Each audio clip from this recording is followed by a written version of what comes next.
Hello friends, ఈరోజు మనం Jubilant food works company గురించి కంప్లీట్ డీటెయిల్స్ చూద్దాం.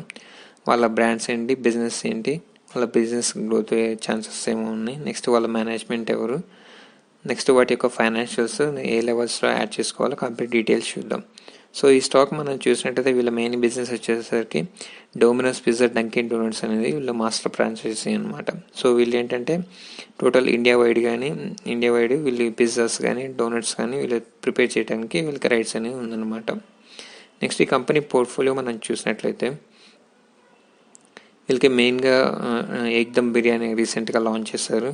నెక్స్ట్ చెఫ్ బాస్ అని చెప్పేసి ఎఫ్ఎంసీజీ అంటే సాసెస్ కానీ ఇలాంటి తయారు చేసుకోవడానికి అవి తయారు చేసి వాళ్ళు ప్యాకెట్ రూపంలో సెల్ చేస్తూ ఉంటారనమాట. నెక్స్ట్ డంకిన్ డోనట్స్ అనేది బిజినెస్ కూడా చేస్తూ ఉంటారు. నెక్స్ట్ డొమినోస్ అనేది వీళ్ళకి మెయిన్ బిజినెస్ అనమాట. సో మనం చూసినట్లయితే డొమినోస్ వీళ్ళకి 1314 స్టోర్స్ అనేది వీళ్ళు ఓపెన్ చేశారనమాట కరెంట్ నౌ. నెక్స్ట్ వీళ్ళు 285 సిటీస్లో వీళ్ళ ప్రెజెన్స్ అనేది మనం చూడవచ్చు. నెక్స్ట్ వీళ్ళు బంగ్లాదేశ్లో కానీ శ్రీలంకలో కానీ వీళ్ళు మాస్టర్ ఫ్రాంచైజీ అనమాట ఈ డొమినోస్ పిజ్జాకి. సో అక్కడ కూడా వీళ్ళు సెల్ చేసేయచ్చు అనమాట. సో అక్కడ కూడా బాగా బిజినెస్ అనేది గ్రో అవుతూ ఉంది. నెక్స్ట్ వీళ్ళకి యూఎస్ తర్వాత నెక్స్ట్ బిగ్గెస్ట్ మార్కెట్ వచ్చేసరికి మన ఇండియా అనమాట. సో ఇక్కడ కూడా బాగా సేల్స్ ఎక్కువగా ఉంటూ ఉన్నాయి.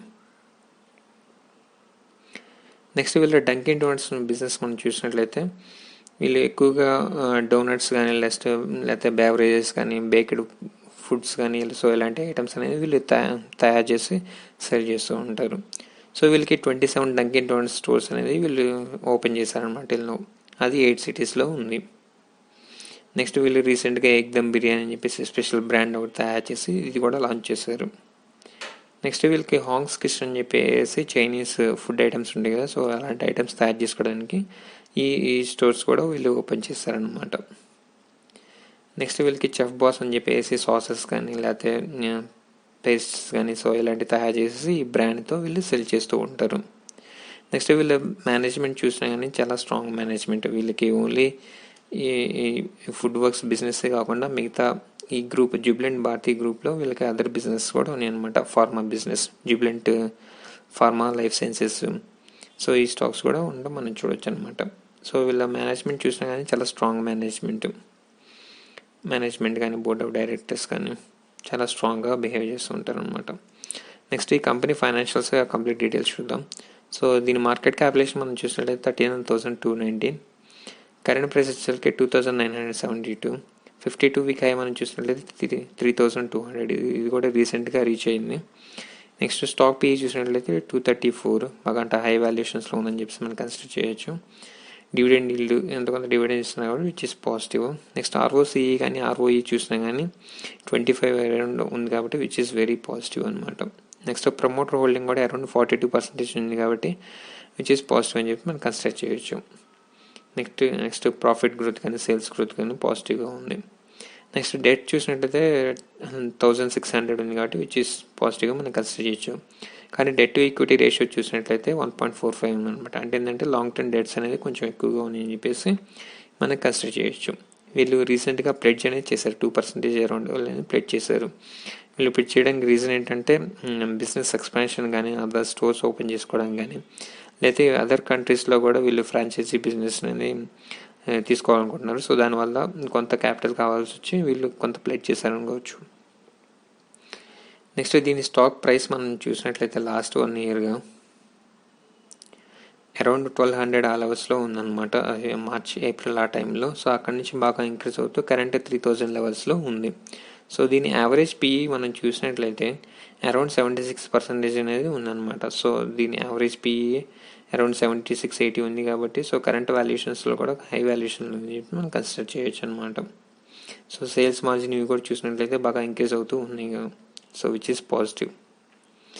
నెక్స్ట్ వీళ్ళకి అదర్ పీర్ కంపారిజన్ మనం చూసినట్లయితే క్విక్ సర్వీస్ రెస్టారెంట్లో బర్గర్ కింగ్ కానీ లేకపోతే మెక్డొనాల్డ్స్ కానీ వెస్ట్ లైఫ్ కానీ సో ఈ స్టాక్స్ ఉన్నాయి. సో ఇవి ఓన్లీ సపరేట్ బిజినెస్ కాబట్టి సో అంత కంపారిజన్ మనం చేయలేము అనమాట. సో ఈ స్టాక్ బాగా స్ట్రాంగ్గా గ్రో అవుతూ ఉందన్నమాట మిగతా స్టాక్స్తో పోల్చుకుంటే. రీసెంట్ క్వార్టర్ మన రిజల్ట్స్ చూసినట్లయితే సేల్స్ అనేది 1,069 చేశారు. సో ఆపరేటింగ్ ప్రాఫిట్ కూడా బాగా ఇంక్రీజ్ అవుతూ ఉంది. ఇలా మార్జిన్స్ మనం చూసినట్లయితే అరౌండ్ అబోవ్ ఉంది కాబట్టి విచ్ ఇస్ వెరీ పాజిటివ్ అని చెప్పేసి మనం కన్సిడర్ చేయొచ్చు అనమాట. సో వీళ్ళ ఈపీఎస్ గ్రోత్ కూడా చాలా బాగుంది. రీసెంట్ క్వార్టర్స్లో మనం చూసినట్లయితే జూన్ క్వార్టర్ బాగా నెగిటివ్గా పోస్ట్ చేశారు. నెక్స్ట్ సెప్టెంబర్ క్వార్టర్లో చూసినట్లయితే 5 ఉంది ఈపీఎస్, బట్ రీసెంట్ క్వార్టర్స్ మనం చూసినట్లయితే 9 ఉంది. So which is very positive అనమాట. బాగా గ్రో అయ్యే ఛాన్సెస్ అనేవి ఎక్కువగా ఉన్నాయి. నెక్స్ట్ ప్రాఫిట్ లాస్ స్టేట్మెంట్ మనం చూసినట్లయితే ఇయర్ వైజ్ కంపారిజన్ మనం చూసినట్లయితే సేల్స్ కూడా బాగా ఇంక్రీజ్ అవుతూ ఉన్నాయి. నెక్స్ట్ ప్రాఫిట్ కూడా ఇంక్రీజ్ అవుతూ ఉంది. నెక్స్ట్ ఈపీఎస్ మనం చూసినట్లయితే ఈపీఎస్ కూడా బాగా గ్రో అవుతూ ఉంది. 2010 ఆ టైంలో మనం చూసినట్లయితే 2.59 ఉంది, బట్ రీసెంట్ ఇయర్స్ మనం చూసినట్లయితే 21 అరౌండ్ ఉందన్నమాట. కానీ టిల్ నో ఈ ఇయర్ మనం చూసినట్లయితే 12 పాయింట్ ఉందన్నమాట. సో దీనికి రీజన్ ఏంటంటే మెయిన్గా కరోనా వల్ల బాగా సేల్స్ అనేది తగ్గిపోవడం వల్ల సో ఈపీఎస్ అనేది బాగా తగ్గిపోయిందనమాట. సో వీళ్ళు 2015 ఆ టైమ్స్ నుంచి డివిడెండ్ అనేది ఇస్తూ ఉన్నారు కాబట్టి విచ్ ఇస్ పాజిటివ్ అని చెప్పేసి మనం కన్సిడర్ చేయొచ్చు. నెక్స్ట్ సేల్స్ గ్రోత్ కూడా చాలా బాగుంది. ప్రాఫిట్ గ్రోత్ కానీ ప్రైస్ గ్రోత్ కానీ నెక్స్ట్ రిటర్న్ ఆన్ ఈక్విటీ కూడా చాలా బాగా గ్రో అవుతూ ఉందన్నమాట.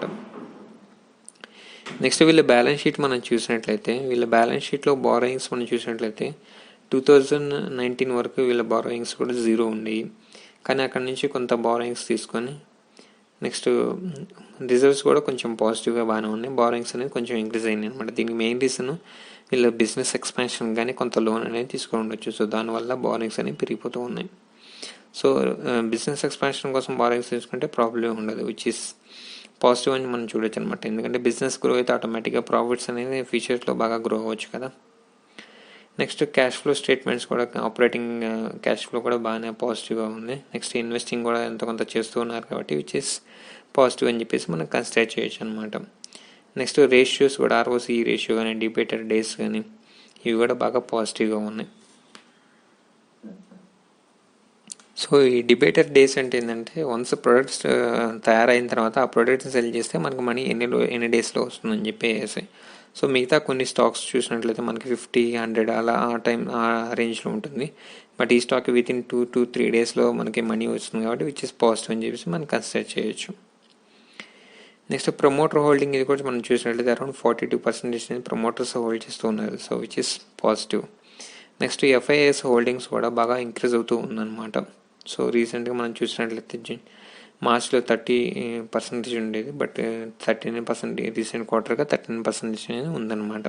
సో వీళ్ళు స్టేక్ ఇంక్రీజ్ చేసుకోవడం అరౌండ్ 40% హోల్డ్ చేయడం అనేది స్టాక్కి పాజిటివ్ అని మనం చూడొచ్చు. నెక్స్ట్ డిఏఎస్ చూసినట్లయితే మార్చ్లో బాగా 20% హోల్డ్ చేస్తున్నారు, బట్ రీసెంట్ క్వార్టర్స్లో తగ్గిస్తూ ఉన్నారు అనమాట. సో నెక్స్ట్ మనం చూసినట్లయితే పబ్లిక్ హోల్డింగ్ అనేది అరౌండ్ 5% ఉంది కాబట్టి విచ్ ఈస్ పాజిటివ్ అని చెప్పేసి మనం కన్సిడర్ చేయొచ్చు అనమాట. నెక్స్ట్ ఈ స్టాక్ని ఏ లెవెల్స్లో బై చేయాలో చూద్దాం. దానికన్నా మీకు కనుక నా ఎక్స్ప్లెనేషన్ నచ్చినట్లయితే వీడియోని లైక్ చేయండి. మీ ఫ్రెండ్స్కి ఎవరికైనా ఉపయోగపడుతుందంటే వీడియోని షేర్ చేయండి. సో ఈ స్టాక్ ప్రైస్ మనం చూసినట్లయితే 2971 లెవెల్స్లో ఉంది. సో ఇది రీసెంట్గా 3200 ఆ లెవెల్స్లో టచ్ చేసి మళ్ళీ 3000 లెవెల్స్కి వచ్చింది. సో ఇది కరెంట్ సపోర్ట్ లెవెల్ దగ్గర ఉంది కాబట్టి సో ఈ లెవెల్స్లో కూడా మనం కొంత క్వాంటిటీస్ అనేది యాడ్ చేసుకోవచ్చు. లేదు ఇక్కడ నుంచి ఈ లెవెల్స్ నుంచి బాగా పడిపోతూ ఉన్నప్పుడు మనకు 3000 లెవెల్ అనేది చాలా స్ట్రాంగ్ సపోర్ట్ కింద యాక్ట్ చేస్తూ ఉందన్నమాట. సో ఈ లెవెల్స్కి వచ్చినప్పుడు కూడా కొంత క్వాంటిటీస్ అనేది యాడ్ చేసుకోవచ్చు. కానీ ఈ స్టాక్ మనం చూసినట్లయితే రీసెంట్గా బాగా గ్రో అవుతూ ఉందన్నమాట, బాగా ఇంక్రీజ్ అవుతూ ఉంది. సో కరెంట్ లెవెల్స్లో కూడా కొంత సపోర్ట్ ఉంది కాబట్టి సో ఈ లెవెల్స్లో కూడా కొన్ని క్వాంటిటీస్ అనేది యాడ్ చేసుకోవచ్చు అనమాట. నెక్స్ట్ ఈ సెక్టార్ పిఈ ఎలా ఉంది, ఈ స్టాక్ పిఈ ఎలా ఉందని చెప్పి మనం చూసినట్లయితే ఈ స్టాక్ పిఈ అరౌండ్ 140 లెవెల్లో ఉంది. కానీ సెక్టార్ పిఈ మనం చూసినట్లయితే 177, అంటే సెక్టార్ బాగా గ్రో అవుతుంది. బట్ స్టాక్ పిఈ 140 ఉంది కాబట్టి సో ఈ స్టాక్తో సెక్టర్తో కంపేర్ చేసి స్టాక్ కూడా ఇంకా అండర్ వాల్యూలోనే ఉందని చెప్పేసి మనం కన్సిడర్ చేయొచ్చు అనమాట. సో కరెంట్ లెవెల్స్లో కూడా కొంత క్వాంటిటీస్ అనేది యాడ్ చేసుకోవచ్చు. సో ఇక్కడి నుంచి బాగా ఇంక్రీజ్ అయ్యే ఛాన్స్ అనేవి ఎక్కువ ఉన్నాయి అనమాట. మెయిన్గా వీళ్ళకి అర్బనైజేషన్ పెరగటం వల్ల ఎక్కువ మంది సిటీస్లోకి మూవ్ అవ్వటం వల్ల సో ఈ డొమినోస్కి ఎక్కువ ఆర్డర్స్ అనేది చేయొచ్చు అనమాట. సో ఎక్కువ మంది అలా స్టోర్స్కి వెళ్ళి డైన్ చేయటం కానీ సో ఈ ఫాస్ట్ ఫుడ్ దీని రిలేటెడ్గా ఎక్కువగా సేల్స్ అనేవి జరిగే ఛాన్స్ అనేవి ఎక్కువ ఉన్నాయి అనమాట. ప్లస్ వీళ్ళు మిగతా కంట్రీస్లో కూడా అక్కడ ఫ్రాంచైజీని ఎక్వైర్ చేసుకోవటం కానీ బిజినెస్ ఎక్స్పాండ్ చేయడం కానీ ప్రొడక్ట్స్ పోర్ట్ఫోలియో కూడా ఇంక్రీజ్ చేయడం విచ్ ఇస్ పాజిటివ్ అని చెప్పేసి మనం కన్సిడర్ చేయొచ్చు అనమాట. సో ఈ స్టాక్ కూడా బాగా గ్రో అయ్యే ఛాన్సెస్ అనేవి ఉన్నాయి.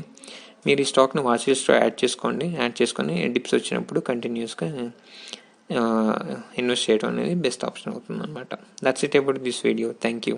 ఇప్పటిదాకా నేను చెప్పిన ఎక్స్ప్లెనేషన్ నచ్చినట్లయితే వీడియోని లైక్ చేయండి. మీ ఫ్రెండ్స్కి ఎవరికైనా ఉపయోగపడుతుందంటే వీడియోని షేర్ చేయండి. ఇంకా మీకు ఏదైనా స్పెసిఫిక్ స్టాక్ రిలేటెడ్ డౌట్స్ ఉంటే కింద కామెంట్ సెక్షన్లో పింక్ చేయండి. Thank you.